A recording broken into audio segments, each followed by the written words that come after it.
My son didn't raise his voice. He didn't argue. He didn't look angry. He didn't even hesitate. He looked at me calmly and said something I never imagined I would hear from my own child. "Don't expect me to care for you in old age. I have my own life." He said it the way someone states a fact, not like an insult, not like a mistake, and that was what made it so heavy. For a moment, I thought maybe I had misunderstood him. I waited for a smile, for a laugh, for any sign that he would take it back. But he didn't. He just sat there, certain of himself, as if what he had said required no explanation. I didn't respond. I didn't ask why. I didn't remind him of anything I had done for him. I didn't raise my voice. I stayed quiet. And in that silence, something inside me settled. Not pain, not anger. Clarity. We were sitting in the living room that evening, the same living room where I once held him in my arms when he was small. The same room where his father used to sit every night, reading the newspaper after work. The television was on, but neither of us was watching. The sound was low, almost forgotten. Some moments arrive quietly like that. They don't announce themselves. They don't feel dramatic. But they divide your life into before and after.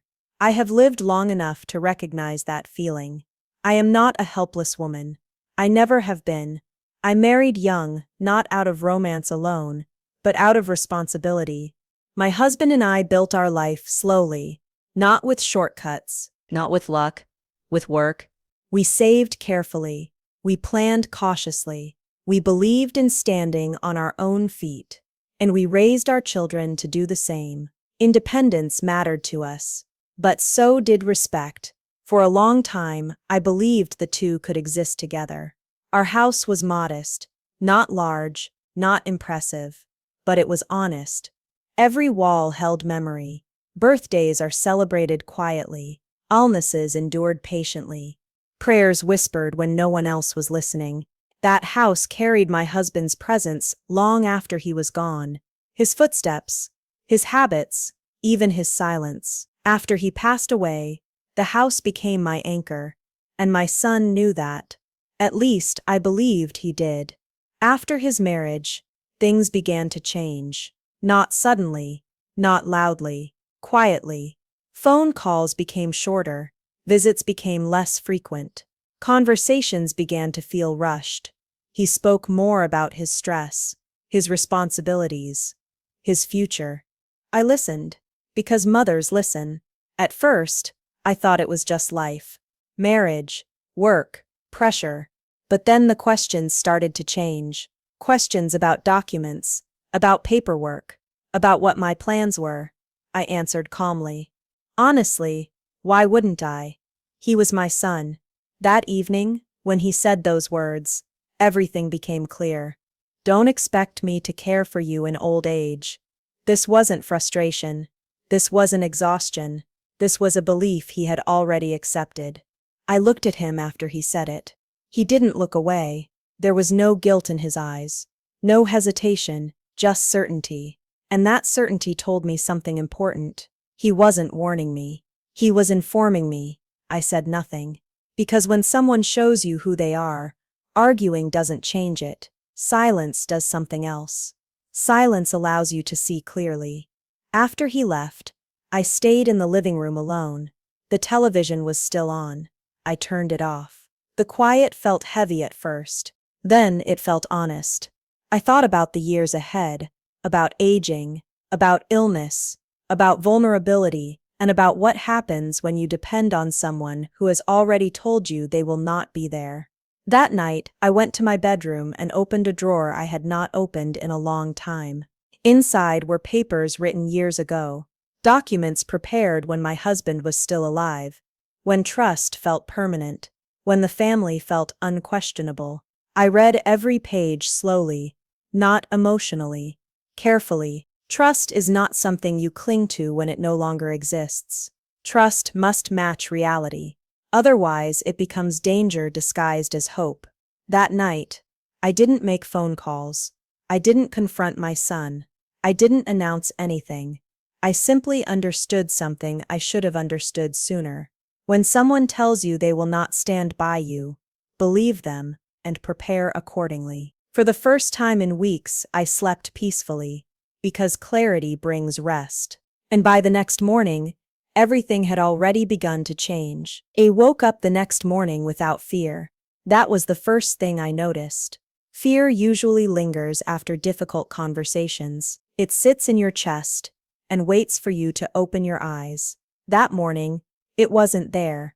There was no heaviness, no racing thoughts, no urge to replay the words from the night before, just stillness. I lay in bed for a moment, listening to the familiar sounds of the house, the quiet ticking of the clock, the faint hum of the refrigerator in the kitchen. Ordinary sounds that reminded me I was still standing inside a life I had built carefully. I got up slowly and went about my routine. I made my tea the way I always had, measuring the leaves without thinking, letting the steam rise before taking the first sip. I stood by the window and watched the street outside begin to move. People walking with purpose. Cars passing, unaware of the decisions being made behind closed doors. Life does not pause for our realizations. It continues, whether we are ready or not. That morning, I understood something important. When clarity arrives, it does not demand urgency. It brings patience. It allows you to act without panic. Later that day, I sat down with papers I had avoided for years, not because I feared them, but because I trusted them too much. My will had been written during a time when the future felt predictable, when love felt permanent, when I believed family naturally meant care, and care meant presence. I read it slowly, line by line. There was nothing careless about it, nothing foolish. It simply belonged to a different version of my life, a version where expectations had not yet been corrected by truth. I made changes quietly. No witnesses, no announcements, no anger guiding my hand. Only reality. I adjusted my plans so that my safety did not depend on hope alone. I placed responsibility where it belonged, and I removed it where it had been rejected. Everything I did was careful, legal, thoughtful. When I finished, I felt no rush of emotion, no dramatic relief, just a deep sense of alignment, as if my actions had finally caught up with what I already knew. When I returned home, the house felt the same. The furniture had not moved. The walls still carried their memories, but something inside me had shifted. I felt anchored in a way I had not felt in a long time.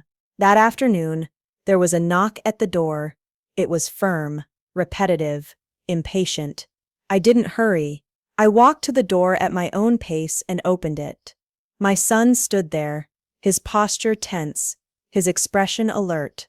He spoke before I could say anything, his words quick and tightly packed, as if he were afraid of silence filling the space between us. He asked questions. Too many. Questions that didn't sound like concern. Questions that sounded like calculation. I listened without interrupting him. There is something revealing about how people speak when they believe time is slipping away from them. Their priorities show themselves clearly.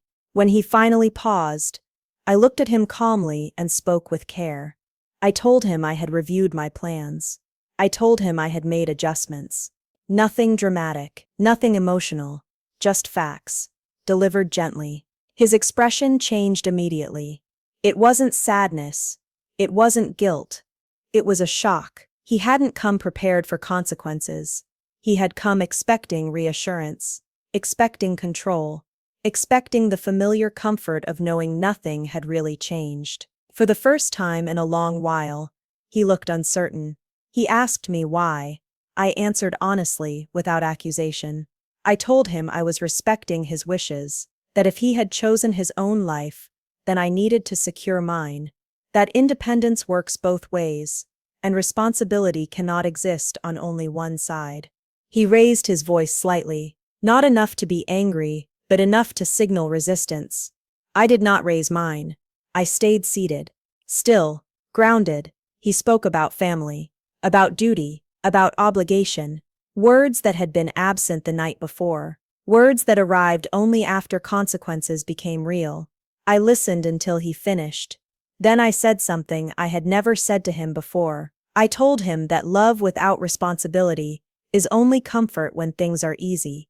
That real care shows itself before it is required, not after it becomes inconvenient. The room grew quiet. That silence did not feel like clarity. It felt like a realization. He left shortly after, without another argument. The door closed behind him, and the house returned to its familiar quiet. I stood there for a moment, breathing evenly. I did not feel victorious. I did not feel defeated. I felt settled. Some lessons arrive late in life, but that does not make them less powerful. Age does not mean surrendering control. It means choosing where to place it wisely. Aging is not a weakness. Vulnerability does not cancel dignity, and respect is not something you negotiate after it has been withdrawn. It is something you protect. If someone tells you they will not stand by you, believe them, not with bitterness, with awareness, and then stand by yourself, because strength does not always announce itself. Sometimes it speaks softly, makes careful decisions, and moves forward without noise. If this story feels familiar, you are not alone. If stories like this matter to you, please subscribe to Grandam's Moments. These are not stories of anger or revenge. They are stories of clarity, boundaries, and quiet courage. And sometimes, the strongest response of all is silence, followed by action.